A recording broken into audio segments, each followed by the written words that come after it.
Sir अपना परिचय दे दीजिए एक बार आप। मैं सुनील कुमार हुड्डा HAU में ड्राइवर की पोस्ट पे कार्य करता हूँ और ड्राइवर की पोस्ट पे कार्य करता हूँ। और जो है ना ये केस है, ये मेरी मिसेज है मुकेश देवी, ये मेरे बेटे की सास है, मेरी समधन है। तो जो घटनाक्रम हुआ था उसके बारे में जरा ब्रीफ में बताएं आप, क्या हुआ था? घटनाक्रम है जी ये 26/9/2019 का है, जिसके अंदर ये गाड़ी चोरी हुई थी।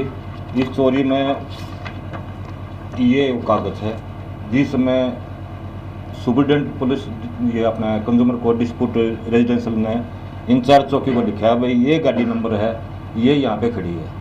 और इन्होंने कोई इसके अंदर है सुल्तान सिंह SI है, इसने इसको रिसीव किया है। फिर इन्होंने डिस्क्लोज कराया SDM कोर्ट से भाई ये किसके नाम है, नाम क्लोज करके इसका मोबाइल नंबर लेकर इससे पता किया भाई गाड़ी आपकी है क्या? ये उन्होंने कहा यस।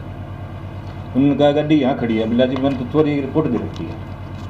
फिर उन्होंने कहा पुलिस से बात करा दो। पुलिस से बात हुई तो ये जो अपने है ASI Virendra Singh in charge HAU चौकी, इसको गाड़ी ये हैंड ओवर कर दी है इन्होंने। दिनेश कुमार जी हैं चौकी इंचार्ज, उन्होंने इस पर लिख रखा कर दिया।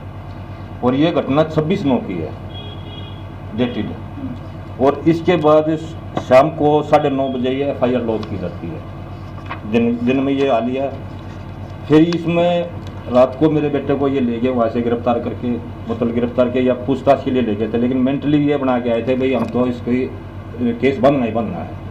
इसके बाद इन्होंने क्या किया कि सारी रात इन्होंने वहाँ रखा और सवेरे इन्होंने मेरे को रात को पहले दिया कह दिया भाई आप 2 लाख रुपये जो झगड़ा होया था सुखबीर जो सुरक्षा अधिकारी है उसके साथ मेरे बेटे की कुछ क्या सुनी होगी थी स्टिकर के ऊपर। मेरी स्कूटी पर स्टिकर नहीं था, स्टिकर के कारण उसने उसको रोक लिया। वो वकील था, वकील होने के कारण उसने भी उसको कुछ कह दिया। वो सुरक्षा अधिकारी था, उसने उसको कुछ कह दिया। मैंने उससे कई बार हाथ जोड़े भाई कोई बात नहीं, बच्चा है माफ़ कर तो इस बात में, लेकिन वो उस बात की तसल्ली बैठा। ये सारी हुई काम ये HAU में हुई, HAU के अंदर हुई। हाँ गेट के ऊपर थी। वो गेट में जैसे एंट्री कर रहा था ना तो उस एंट्री के ऊपर उनका झगड़ा हो गया। वो कोर्ट से आ रहा था और वो गेट के ऊपर खड़ा था, वो चेक कर रहे थे ये स्टिकर वगैरह है। तो उन्होंने क्या किया कि इस बात की वो तसल्ली ले गया। और कुदरती ये गाड़ी क्या होया, कैसे चोरी हुई आज तक किसी को नहीं पता। कहाँ से हुई वही कहाँ से वो तो पता है, लेकिन कौन ले गया कब ले गया किसी को भी नहीं पता, ना कोई बताता। फिर इन्होंने क्या किया रात को मेरे बेटे को ले गए और ये इसके अंदर इन्होंने कबूल रखा है।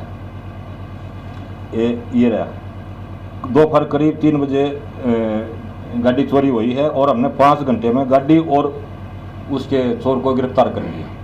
जो ये 8 बजे 7:30 बजे 8 बजे मेरे बेटे को ले गए, ये अपने आप ही कबूलने लग रही है भाई हमने उसको गिरफ्तार कर लिया इस बात पे। और सारी रात इन्होंने रखा अनऑथराइज।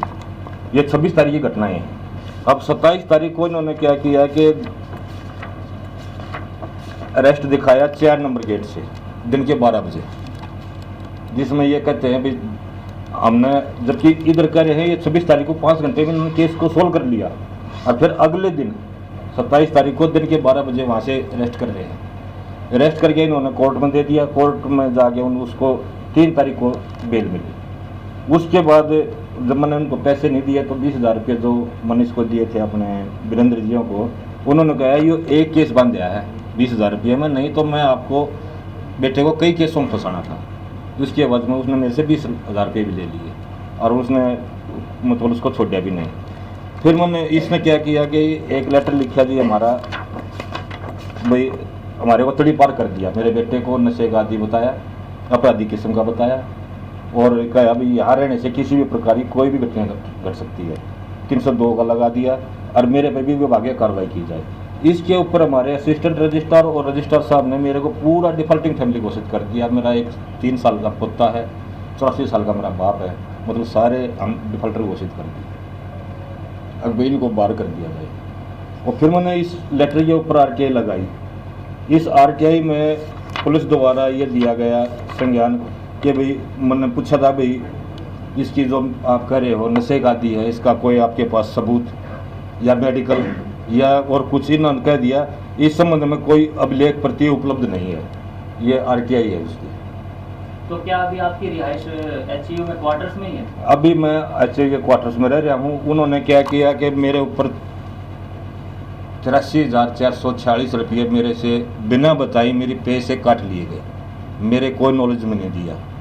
मैंने RTA लगाया, पूछा भी ऐसा कोई नियम बताओ जो किसी की तनख्वाह में से बिना बताए पैसे काट ले। वो बोले ऐसा कोई नियम नहीं है, लेकिन मेरी तनख्वाह से काट लिए गए। तो आपके बेटे की डेथ कब हुई थी? मेरे बेटे की डेथ हुई थी 18 अगस्त 2020 तो उसमें ना आप- 20 तो पुलिस कस्टडी के अंदर डेथ हो गई थी? पुलिस नहीं, पुलिस कस्टडी से 11 महीने बाद। 11 महीने बाद? जी। वो क्या हुआ कि पुलिस से प्रताड़ित हो गया। एडवोकेट था, वहाँ जाता था तो उसको एक चोर की नज़रों से देखते थे। अब कोई क्लाइंट आएगा नहीं आएगा, उसको चोर पहले ही वो साबित हो रहा है कर रखा पुलिस ने।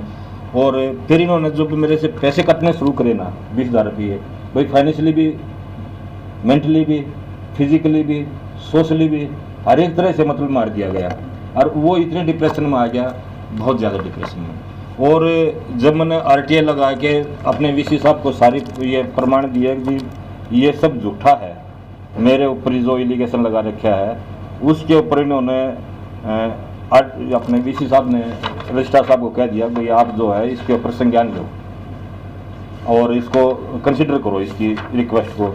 उन्होंने इस रिक्वेस्ट में कंसिडर करने के बजाय मेरे को और मेरे बेटे को बुला लिया। ये मैंने उनको लिख के दिया था VC साहब को, अब जी, और विद प्रूफ सारे सबूत साथ लगे हुए हैं। तो डेथ का मुख्य कारण आपके हाँ। डिप्रेशन और टॉर्चर करना है? यस। डेथ में क्या हुआ कि इससे जो डेथ हुई उससे 3-4 दिन पहले मेरे को मेरे बेटे को रजिस्ट्रार ऑफिस में बुलाया गया। वहाँ पे सुरक्षा अधिकारी जो सुखबीर बिश्नोई था, एक ताराचंद असिस्टेंट रजिस्ट्रार, एक उस टाइम के रजिस्ट्रार डॉक्टर BR कंबोज, उन्होंने बुला करके हमारे को धमका के ये कहा कि अभी तो एक चोरी के केस में फंसे हो, आगे हम बहुत बड़े बड़े आपके ऊपर संगीन जुर्म लगा सकते हैं, क्योंकि पुलिस और हम तो एक ही चीज़ है, हमारे से कोई छुपी हुई चीज़ तो है नहीं। पॉलिटिकल आदमी है, अप्रोची आदमी है, ठाडे आदमी है। तो उन्होंने मेरे को मेरे बेटे को धमका। मेरा बेटा जो है ना उसमें लगा हुआ था, जो 26 तारीख की सारी रात को अनऑथराइज उन्होंने रखा, उसके साथ जो टॉर्चर किया वो उस टॉर्चर से डरा हुआ था। उसके 2-3 दिन के बाद या 4 दिन, या मैक्सिमम 4 दिन हुए होंगे, वो बेटा जो है ना एक दिन रात को हमारे बैठे बात कर रहे थे और एकदम से 8 फ्लैक्स हो गया वो। 8 फेल की वजह यस। से? आप कुछ कहना चाह रहे हैं? जी बोलिए। जिसका बेटा चला जाए क्या बोलेगी अम्मा? एक तो ठीक ठाक है, मेरा बेटा कुछ भी नहीं है ना, कोई चोरी करने का कोई मतलब। वो घर आके बोले भी हम तो पूछताछ के लिए लेके जा रहे हैं, और फिर मेरे बेटे को ले जाके ऐसे पानी में उसका मुंह डुबोते हैं, मारते हैं। तो क्या बोलेगी माँ? टॉर्चर कर रहे थे? हाँ, क्या बोलेगी माँ? माँ की बताओ आप कितना दुख होता है। आप भी जॉब करते हैं अच्छी? नहीं, ये वो हाउस वाइफ। जिसका जवान बेटा चले जाए माँ के पास क्या रहता है बताओ? तो अब आप अंत में मीडिया के माध्यम से क्या कहना चाहेंगे आप? मेरा ये है जी, फिर मैंने इसको CM विंडो लगाया था। CM विंडो से ये है कि उस पर कार्रवाई करी गई। राजवीर सिंह सैनी है अपने DSP 1, उन्होंने इन्वेस्टिगेशन किया। इन्वेस्टिगेशन में 3 पुलिस वालों को तो दोषी करार दे दिया गया, और एक FIR 339 नंबर 6 तारीख को सिविल लाइन थाने के अंदर दर्ज कराई गई। उसमें अभी तक ना तो उनको गिरफ्तार किया गया है, और ना ही हमारे जो ये के 4 नामजद हैं इनके ऊपर अभी तक को कार्रवाई की गई है। तो मेरे ये है कि जी एक तो उनको गिरफ्तार किया जाए जल्द से जल्द। उन्होंने बेल एप्लीकेशन लगाई है एडवांस, लेकिन वो नहीं मिली, उनको खारिज होगी, क्योंकि सारे फैक्ट जज साहब ने देखते हुए उनको सबको मना कर दिया। और दूसरा ये है कि जो ये HAV के अधिकारी हैं इनके ऊपर अभी तक कुछ नहीं हुआ। इन्होंने अब क्या है कि केस को री इन्वेस्टिगेशन करवाने के लिए जींद भेज दिया। जींद में 29 तारीख को ASP साहब ने मेरे को बुलाया था, मैं अपने बयान वहाँ दे के आया। 30 तारीख को मेरी इन्होंने बदली कर दी, ताकि मैं इसके अंदर कोई भी